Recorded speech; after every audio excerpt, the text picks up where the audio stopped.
মাশাআল্লাহ, যিনি এখানে বসে বসে বক্তব্য দিচ্ছেন, আপনার স্ত্রী পরকীয়া করছে, খবর নিয়ে দেখলাম উনি নিজেই, যখন শুনি যে সে নিজেই পরকীয়া আসক্ত, স্ত্রী যখন আসল কথা বলে দিল, এখন সেই স্ত্রীকে ছেড়ে দেওয়ার জন্য সিদ্ধান্ত নিয়েছে।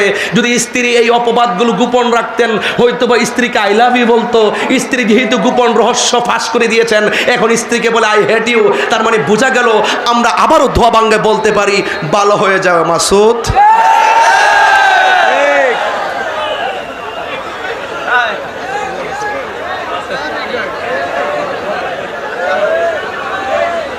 কথা বলেন, কথা বলেন। এমন কথা বলিও না যেটা তুমি করো না, যা করো তা বলো। কথা বলেন, ঠিক কি না বলেন? নামাজের কথা বলে নামাজ পড়ে না, রোজার কথা বলে রোজা রাখেন। আল্লাহ এটা নিষেধ করেছেন। তুমি আগে কাউকে অ্যাডভাইস করার আগে নিজে তুমি এটা পালন করো। কথা বলেন, ঠিক না বেঠে? আমি রাগ করে বলছি না, আমি কষ্ট থেকে বলছি। একটা দাম্পত্য জীবন ভেঙে যাচ্ছে, আমি মায়ায় পড়ে গেছি। এরা ওয়াজে বসে বলবে এই দেশে পরকীয়া ভরে গেছে, এই দেশে স্ত্রীদেরকে পরকীয়া করতে দিবেন না, বাহিরে যেতে দিবেন না, স্মার্টফোন দিবেন না। স্ত্রীদের বসে বলবে এখন ওয়াইফরা, স্ত্রীরা পরকীয়ায় আসক্ত হয়ে গেছে, এদেরকে ফিরিয়ে আনতে গেলে কোরআন লাগবে, সুন্নাহ লাগবে, ইবাদত লাগবে। যখন আমি খুশ করে দেখি, আরো বলতে হবে, আরো বুঝাইতে হবে। এবার আসো একটু সামনে বাড়ি। আল্লাহ রাব্বুল আলামিন বলেন, কষ্ট হচ্ছে আপনাদের? একদম অন্য অ্যাঙ্গেলে নেবেন না আমার আওয়াজ। আমি একটা প্ল্যাটফর্ম চিন্তা রেখে কথা বলতেছি। মারহাবা, জোরে গণ। এই সব সাজাইলো, আবার নাকি বলতেছেন আমি সব শেষ করে দিব। দেখেন তো খেলাটা কত কঠিন। এত মায়া করে বানাইলেন আল্লাহ, এত মায়া করে আসমান বানাইলেন, এত মায়া করে জমিন বানালেন। আল্লাহু আকবার বলে গেল, সব কি করে দিছে? সব শেষ করে দিবে। সব কি করে দিবে? শেষ করে দিবে।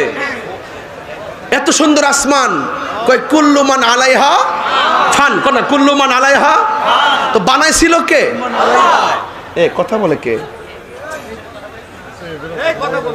কে কথা বলে কে? বলেন তো, বলেন না।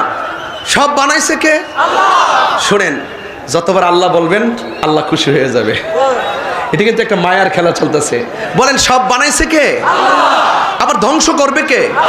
তো এত মায়ার জিনিস আপনি সব শেষ করে ফেলবেন? এটার বাইরেও আর অনেক মজা আছে, তাই শেষ করে দিব।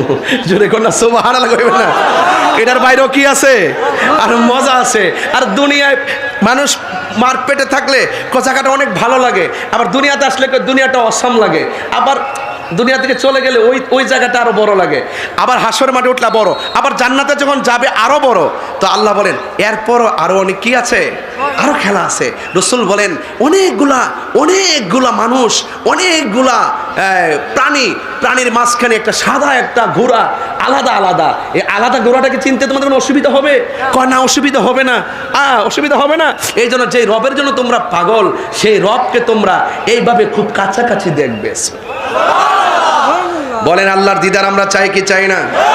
আরো বড় করে চাই কি চাই না?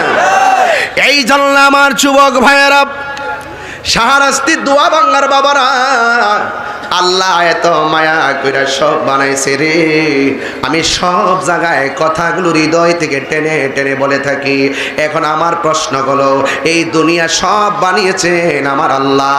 এখন যদি প্রশ্ন করি কার উসিলায় আমার আল্লাহ দুনিয়াটা সাজাইলেন, তাইলে শাহরাস্তির সুন্নি পাগলরা বলবেন, যারা সুন্নি মুসলমান তারা বলবেন নবীর উসিলায়, আর যারা সুন্নি মুসলমানের বাইরে মুসলমান আছে তারা বলবে আমার আল্লাহ সর্বপ্রথম কলম বানাইছে। আমরা সুন্নিরা বলি সর্বপ্রথম আল্লাহ নবীরে বানাইছে। আর কথা কন না কেন, ঠিক কিনা বলেন? আর ওরা বলে কলম বানাইছে। আরে বেটা, কলম কি জিনিস আর নবী কি জিনিস এখানে পার্থক্য করতে পারছে না। কলম একটা বস্তু, আর আমার নবী সৃষ্টির মূলও ছিলেন না।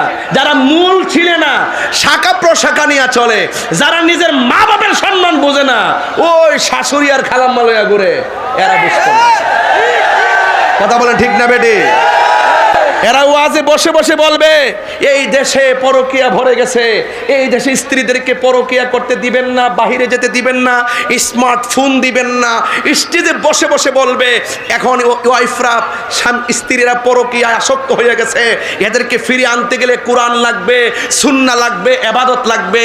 যখন আমি খুশ কইরা দেখি মাশাআল্লাহ যিনি এখানে বসে বসে বক্তব্য দিচ্ছেন আপনার স্ত্রী পরকিয়া করছে, খবর নিয়ে দেখলাম উনি নিজেই, যখন শুনি যে সে নিজেই পরকীয়া আসক্ত, স্ত্রী যখন আসল কথা বলে দিল, এখন সেই স্ত্রীকে ছেড়ে দেওয়ার জন্য সিদ্ধান্ত নিয়েছে।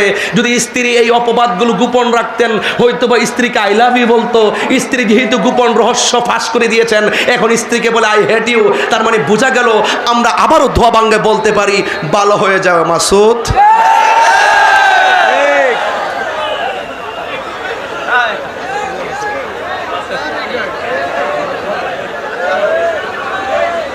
কথা বলেন, কথা বলেন। এমন কথা বলিও না যেটা তুমি করো না, যা করো তা বলো। কথা বলেন, ঠিক কি না বলেন? নামাজের কথা বলে নামাজ পড়ে না, রোজার কথা বলে রোজা রাখেন। আল্লাহ এটা নিষেধ করেছেন।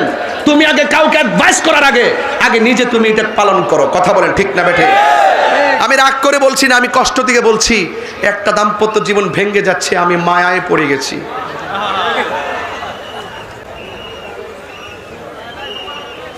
এই বাঁশি বাজায় না কেউ, কেউ বাঁশি বাজাবেন না প্লিজ। আল্লাহু আকবার জোরে বলেন। আপনাদের মনে একটু কষ্ট হইতেছে, অনেক কষ্ট দিয়ে ফেলতেছি আপনাদেরকে, খুব গরম লেগে গেছে। বলেন সব শেষ করে দিবেন কে? এই আওয়াজটা বড় হবে কে? সেজদা পাওয়ার মালিক কে? হ্যাঁ, এতে কোনো সন্দেহ? তাহলে মাজার জিয়ারত চলছে,